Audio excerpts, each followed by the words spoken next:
Hey everybody, so today we're talking about the Rococo and enlightened despotism. Those are really the two topics we're going to do. We're going to spend about the first half probably talking about Rococo art, Rococo architecture, stuff like that, and then we're going to talk about enlightened despotism. Now, here's the thing. They're not going to feel like they're connected very well. They're both happening around the same time, but not necessarily in the same places. So let's just kind of cover this and we'll kind of see how we're doing with this and yeah. All right, so let's start with Rococo art. You guys have just saw a video on seen a video? Whichever. You saw a video on this and you read the thing out of Gloria Fierro. So you have some basis for the Rococo art. Again, just look at this picture. Think about the things you saw in that video. What things about this sort of jump out to you as Rococo? So let's move on. Okay, so a couple things here. First of all, we think about art. So during Louis XIV, Louis XIV is around from 1643 to 1715. That's when he's king. That's 14th. There you go. So that's a long period of time. And during this time, as we talked about, remember, we talked about him creating Versailles and sort of moving everybody there. And art is really a tool of influence and persuasion to get people to think, hey, the king is the best, the king is great, the king's got power. The nobility should not have as much, but you should enjoy this, that sort of thing. By the time we get to Louis XV, who is I think the great-grandson of Louis XIV, because remember, he lives a long time, so people are dying off. Louis XV is going to be from 1715 to 1774. So, and again, another long stretch of time that's in charge. And usually what you're going to have when you have long stretches of time with a king in charge or a queen in charge is stability. And you're going to have stability with France. But as we know, that's not going to play out very well for the nobility then by that point. So art under Louis XV, it's much less about trying to centralize power like Louis XIV did. Power is centralized. The nobility are now toothless. They're just sort of hanging out, doing stuff. It's really sort of changed what it means to be a noble. So by the time Louis XV comes along, he doesn't really have to do that anymore. You don't have to keep people at Versailles because the nobles aren't really going to challenge you for power anymore. That's taken away. The nobles are now, they moved in. It was sort of remember that Love Island thing we're talking about, where essentially you go to Versailles and you're trying to really just sort of make yourself known, which leads to fashion, partying, all that kind of stuff, and get caught in debt, all that kind of thing. By the time Louis XV, you don't really need to have all the nobles living at Versailles anymore. So a lot of them can go home, no big deal. But again, they're not going to go home and start civil wars or anything like that.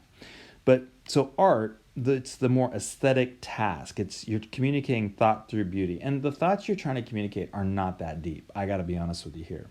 If you're looking for deepness in the Rococo, you are looking very difficult here. So the things you should be looking for example, when they say beauty, like what do they mean as beauty? And think about what you think is beautiful when you see art. You think, is that beautiful? What is it that makes you think something is beautiful? Just take a second here, pause, and I want you to take a second and just sort of write down some things you think are beautiful. Did you pause? You got to pause. Okay, so now you're back. Now, what they would say, beauty is graceful, pleasing forms.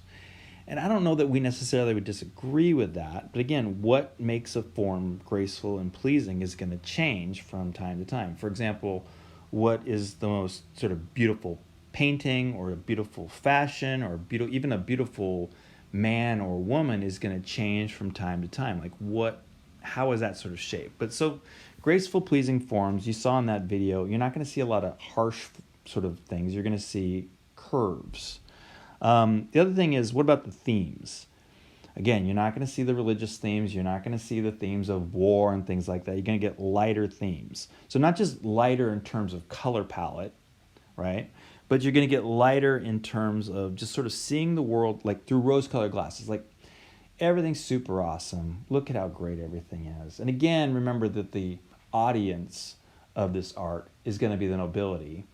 And they don't want to see suffering. They don't want to see the peasants. They don't want to see this or that, or even really hard working. What they want to see is good times. So when you're looking at a Rococo art, there are some things that really sort of like jump out, like that's Rococo. Now, it's not completely this way, but if the Baroque is like you take something, you bling it out, Rococo is blinging out the blinging out. I mean, it's just over the top. But so one of the things you're going to see here is you're going to see these key elements is the pastel color palette, right? Definitely, you don't have that dark light that we have from Caravaggio. Look up Caravaggio if you don't remember him, but that is the sort of super dark and super sort of contrast there. But you have pastels, cherubs. If you like cherubs, you've come to the right place, because like just take a look at this painting right here. Like, how many cherubs do you see there? I have not counted all the cherubs, but it is cherub-tastic in there. Like, look at all cherubs, cherubs, cherubs, cherubs, cherubs, cherubs. They're just all over the place. Just, it's like, where's Waldo of cherubs? And then the other thing you're going to really see is this idea of aristocrats at play.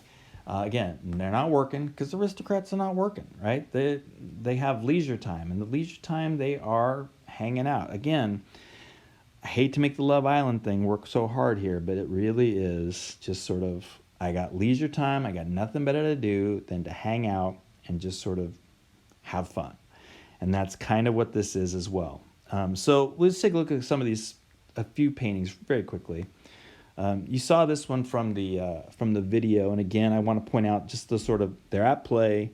You see the contrast, like at the darkness here, which doesn't feel very Rococo, but it's because this is like a little secret area. So it's really highlighting this sort of very light area that's in here. You can also see, again, it's not super personal. Like there's somebody who's got to work the swing. She's not going to do her own swinging. So you got the servant there working the swing, and then of course you got this guy right here. The question, that you might have is, the question that was brought up in the video about the erotic nature of it, and it's very clear, right? He's got awkward, but there it is. So, and then again, don't forget, these may be statues, but they're still cherubs. It's still going to be an important part of this.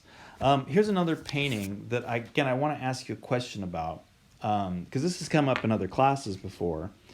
So this is called The Kiss, and obviously it's somebody stealing into this girl's room and getting a kiss. Now here's the question that we've had debates about in past honors classes, and I'm just curious where you think about this. So I'm just going to ask you, what do you think that the girl is thinking? I want you to take a second. Again, I'm going to just pause it again and write down what you think the girl is thinking. So here's been the debate on this. Obviously, the way that I've always looked at this is like, it's like she's stealing a kiss. She's looking over here to see the people over there just kind of hanging out. Like she's sort of snuck away and she's getting a kiss. Now, what other people have said, and again, it's girls in the class that have said this, and so it raises, I'm very willing to accept that she doesn't want the kiss. That this is this is sort of like her, in sort of a situation where she's not that happy about this. Now, I don't know which the answer is, honestly. If I go with Rococo themes and aristocrats at play, it's meant to be like fun and playful, but, I will accept other versions of this. Again, we have more of this sort of idea of it's not really aristocrats at play. It's an aristocrat sitting around naked with a bunch of cherubs, but still, you get this sort of idea of the cherubs. It's not a very she's enjoying herself. One more. Again, you have this scene. You have the aristocrats out for a picnic. That's essentially what it is. If you're looking for deeper meaning in there, you are going to look really, really hard. You're just not going to find it.